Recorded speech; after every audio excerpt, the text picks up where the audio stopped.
और क्वेश्चन है कि 8 कितने संख्या से विभाज्य है, यानी 8 कितने संख्या से विभाजित होगा या फिर 8 के कितने अपवर्तक होंगे। मतलब कि 8 कितने संख्या से कटती है। तब 8 छोटा है तो इसको हम लोग ऐसे भी सोल्व कर सकते हैं, लेकिन अगर इसी के जगह पर 628, 688, 1800 लिख दे तो हम लोग को दिक्कत होगा। तो इसलिए चलिए इसको हम बेसिक से समझते हैं और उसके बाद सॉल्व करेंगे हार्ड क्वेश्चन में। सबसे पहले देखिए कि समझते हैं कि अपवर्तक क्या होता है। अपवर्तक मतलब जिससे वह संख्या कट जाए, जिससे वह संख्या कट जाए, जिस संख्या से दिया हुआ संख्या कट जाए वो अपवर्तक कहलाता है। जैसे देखिए 2 के अपवर्तक देखते हैं तो 2 के अपवर्तक 1 और 2 होगा। 2 किससे किससे कटेगा? 1 से और 2 से। 1 का अपवर्तक कौन होगा? 1 होगा। 1 सिर्फ व सिर्फ 1 से कटता है, यानी जिससे संख्या कट जाए वो अपवर्तक होगा। यहाँ 2 के कितने अपवर्तक हो गए? 1 और 2। उसी ढंग से 3 के देखेंगे तो 1 और 3। कौन कौन अपवर्तक होगा? 1 और 3। 4 का अपवर्तक 1 2 4, 1 2 4, यानी कि 4 के कितने अपवर्तक हो गए? 3 ठो, 1 2 3। किससे किससे कट रहा है? 1 2 4 से। 5 के कितने अपवर्तक होंगे? 1 और 5। इसी ढंग से 6 के कितने अपवर्तक होंगे? 1 2 3 6। ठीक है। 7 के कितने अपवर्तक होंगे? 1 और 7, यानी कि जो दिया हुआ संख्या है जिससे कट जाए वही अपवर्तक, यानी 7 का अपवर्तक 1 और 7। 8 के कितने होंगे? क्वेश्चन में दिया हुआ है 1 2 4 8। कितने अपवर्तक आ गए? 1 2 4 8, यानी कि 4 अपवर्तक होंगे। 8 के कितने अपवर्तक होंगे? 4 अपवर्तक होंगे। तो यहाँ आंसर लाने के लिए इतना हमको सॉल्यूशन करने का जरूरत नहीं है। तो अब देखते हैं कि डायरेक्ट इसका अपवर्तक कैसे निकालें। अभी अगर हम लोग 8 का अपवर्तक निकालते हैं तो 8 का अपवर्तक 1 2 4 और 8 होगा, यानी कि इस ढंग से कि इसका नियम कहता है कि जो संख्या दिया हुआ है उसका आप अभाज्य गुणनखंड निकालिए। मतलब उसका गुणनखंड निकालिए और निकालने के बाद जितना भी अभाज्य गुणनखंड आया है उसको पावर के रूप में लिखिए, यानी घात के रूप में लिखिए, और घात में 1 बढ़ाकर सबको आपस में गुणा कर दीजिए, वही आंसर हो जाएगा। नियम कहता है कि सबसे पहले उसका आप अभाज्य गुणनखंड निकालिए। तो 8 का अभाज्य गुणनखंड निकालेंगे 2 से 4 मरतबे, फिर 2 से 2 मरतबे, फिर 2 से 1, तब तक निकालिए जब तक कि नीचे 1 ना आ जाए। अब 1 आ गया। अब इसको लिखेंगे घात के रूप में। तो घात के रूप में लिखिए 2 के पावर कितना होगा? 3। कितना होगा? 2 के पावर 3। 2 बेस हो गया और कितना में गुना करना है? 2 गुने 2 गुने 2, 2 गुने 2 गुने 2, यानी 2 के पावर कितना? 1 2 3, 2 के पावर 3। ठीक है। अब हम बताए हैं कि सबसे पहले दिया हुआ संख्या को अभाज्य गुणनखंड निकाल दीजिए। अभाज्य गुणनखंड निकालने के बाद उसको पावर घात के रूप में लिख दीजिए। घात के रूप में लिखने के बाद पावर में सिर्फ 1 बढ़ा दीजिए, वही आंसर हो जाएगा। यहाँ पावर कितना है? 3। पावर कितना है? 3। पावर कितना है? 3।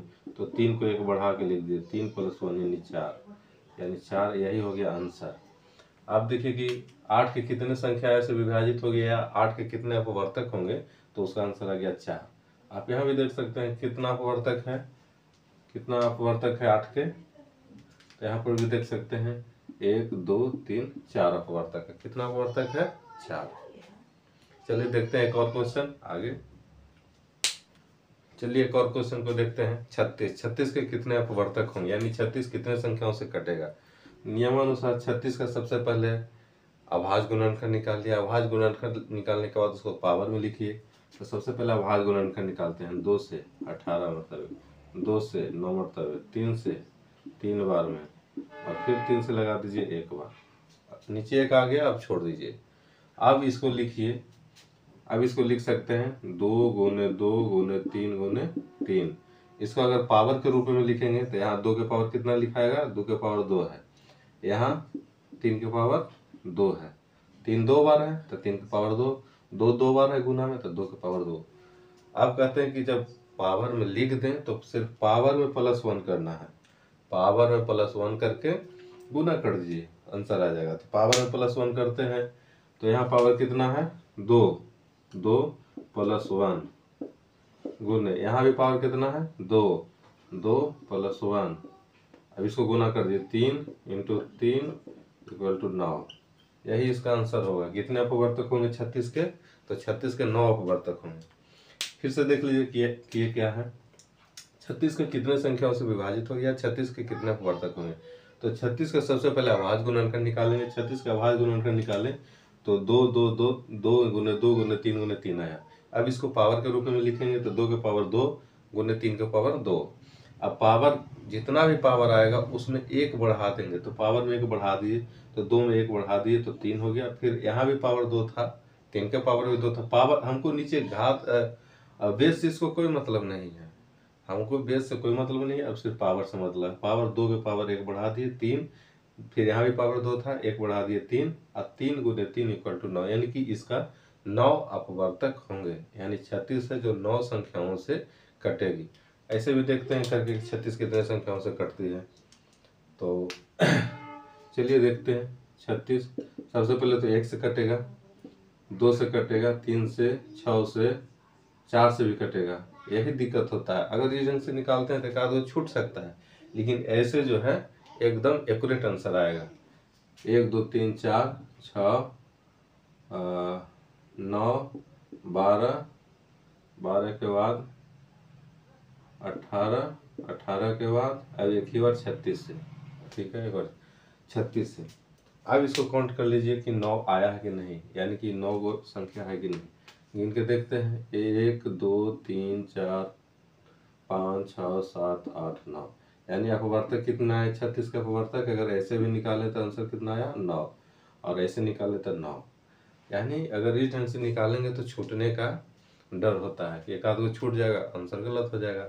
लेकिन इस ढंग से अगर निकालते हैं इस मेथड से तो एक्यूरेट निकलता है। चलिए एक आध क्वेश्चन और देखते हैं। चलिए अब निकालते हैं।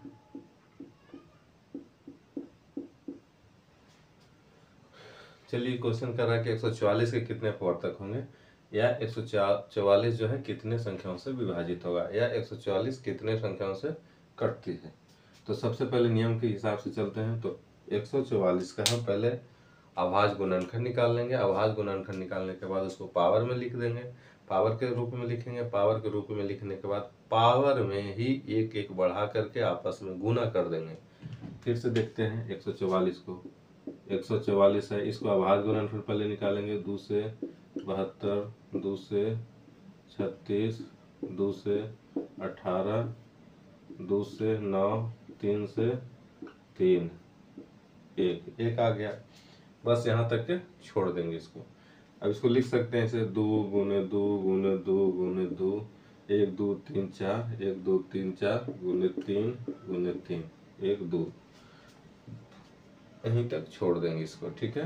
अब इसको घात के रूप में लिखते हैं। तो घात के रूप में लिखेंगे तो 2 के पावर कितना हो जाएगा 1 2 3 4, 2 के पावर 4 गुना 3 के पावर कितना हो जाएगा 1 2, तो 3 के पावर 2 लिख दिया, ठीक है।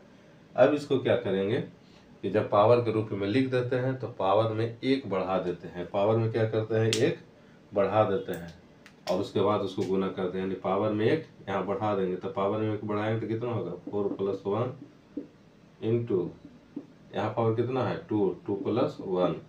अब देखिए 5 × 3 यानी कि 15 होगा इसका आंसर। 144 के कितने अपवर्तक होंगे, तो 15 होगा। अब 15 अपवर्तक ऐसे निकालना मुश्किल है, लेकिन इस मेथड से बहुत आसानी से निकाल सकते हैं। वैसे भी देखते हैं कि 144 का कितना आता है अपवर्तक। तो 144 का सबसे पहले आएगा 1 2 3 4 6 8 9 12 16 18 24, फिर 4 से 36, फिर 3 से भाग देंगे तो 3 × 6 = 12, फिर 8 24 48, फिर 72, फिर 144। अब इसको काउंट करके देखते हैं कि 15 आता है कि नहीं आता है। ये थोड़ा सा जटिल मेथड है, ये बहुत ही आसान मेथड है। निकाल के देखते हैं गिन के। 1 2 3 4 5 6 7 8 9 10 11 12 13 14 15। यानी कि ऐसे भी देखते हैं कि 144 कितने संख्याओं से कट रहा है, तो 15 संख्याओं से। और डायरेक्ट ऐसे आंसर आ गया कितने संख्याओं से कट रहा है, तो 15 से, 15 संख्याओं से। ठीक है।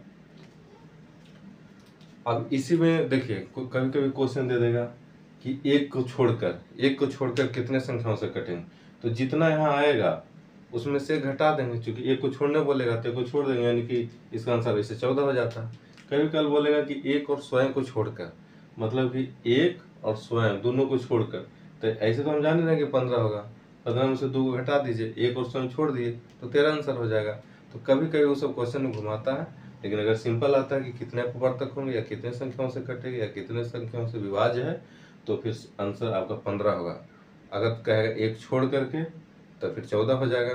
बोलेगा स्वयं छोड़ करके, तब भी 14 हो जाएगा। और जब बोलेगा कि एक और स्वयं दोनों को छोड़ करके कितनी संख्याओं से कटती है, तब 13 हो जाएगा आंसर। क्योंकि एक और स्वयं दोनों को छोड़ देंगे तो 13 हो जाएगा आंसर। ठीक है।